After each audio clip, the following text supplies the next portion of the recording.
Football का match शुरू होने से पहले अमेरिका का नेशनल एंथम पढ़ा जाने लगा और जितने भी अमेरिकन फुटबॉलर्स उस वक्त मौजूद थे वो सब के सब अदब में दिलों पे हाथ रखकर खड़े हुए थे।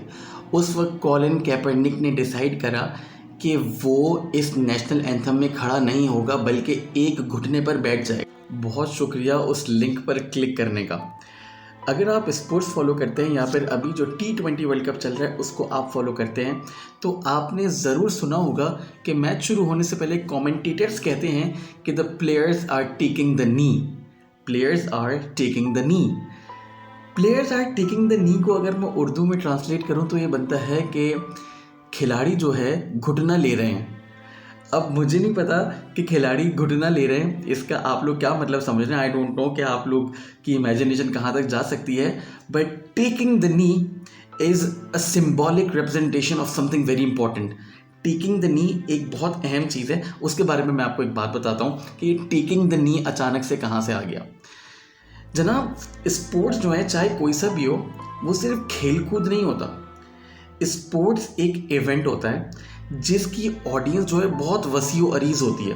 चाहे आप अमीर हैं, चाहे आप गरीब हैं, चाहे आप पढ़े लिखे हैं या आप अनपढ़ हैं, चाहे आप उर्दू बोलते हैं या आप अंग्रेज़ी बोलते हैं, आपको फुटबॉल का मैच देखने से, क्रिकेट का मैच देखने से, रेसलिंग का मैच देखने से कोई नहीं रोक सकता। दुनिया भर में स्पोर्ट इवेंट्स को एक ऐसी एक्टिविटी माना जाता है कि अगर आप स्पोर्ट इवेंट के अंदर कुछ इम्पॉर्टेंट मैसेज देना चाहें अवाम को एक बड़े स्केल पर, तो स्पोर्ट इवेंट एक बेहतरीन प्लेटफॉर्म है मैसेज को एक लार्जर ऑडियंस तक कम्युनिकेट करने का। ठीक हो गया भाई। तो जनाब, बात यह है कि जैसे मैच शुरू होने से पहले कौमी तराना पढ़ा जाता है और जितने भी प्लेयर्स होते हैं वो अपना हाथ जो है दिल के ऊपर रख लेते हैं। इसका मतलब ये नहीं है कि उनको दिल की कोई बीमारी है।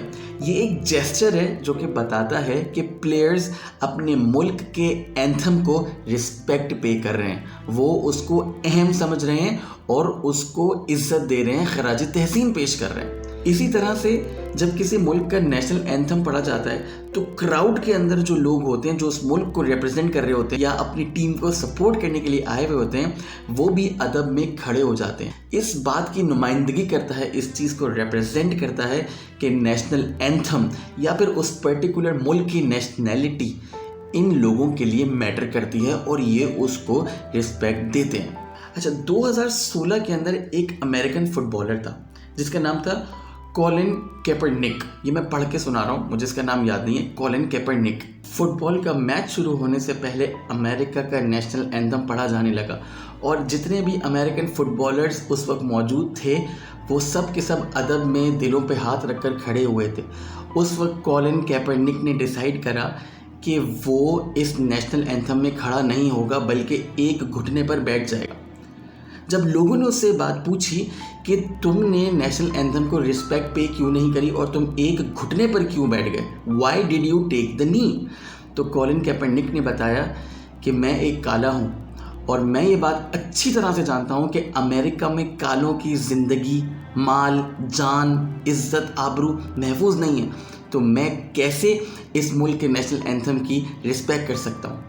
ये सिंबॉलिक रिप्रेजेंटेशन इतनी ज़्यादा मशहूर हो गई कि दुनिया भर में एथलीट्स ने, प्लेयर्स ने इस प्रैक्टिस को अडेप्ट करना शुरू कर दिया। दे स्टार्टेड टेकिंग द नी। पूरी दुनिया को एक मैसेज पहुंचाने के लिए कि स्पोर्ट्स जब कोई भी देख सकता है इसका मतलब है हर शख्स इस दुनिया में बराबर है, सबके इज़्ज़त, जान, माल बराबर है, इक्वल हैं। तो इस मैसेज को आम आवाम तक पहुंचाने के लिए, क्रिकेट की ऑडियंस तक पहुंचाने के लिए आज इस T20 वर्ल्ड कप 2021 के अंदर प्लेयर्स आर टेकिंग द नी।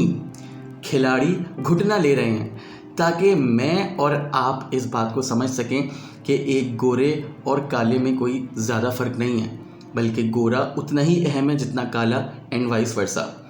बात यहाँ पर ख़त्म हो गई। टेकिंग द नी भी आप समझ गए। बस इस बात पे गौर कीजिएगा कि आज मॉडर्न एज में जिस बात को टेकिंग द नी कहा जा रहा है ये 1400 साल पुरानी अल्लाह के प्यारे रसूल सल्लल्लाहु अलैहि वसल्लम की तालीमात तो नहीं।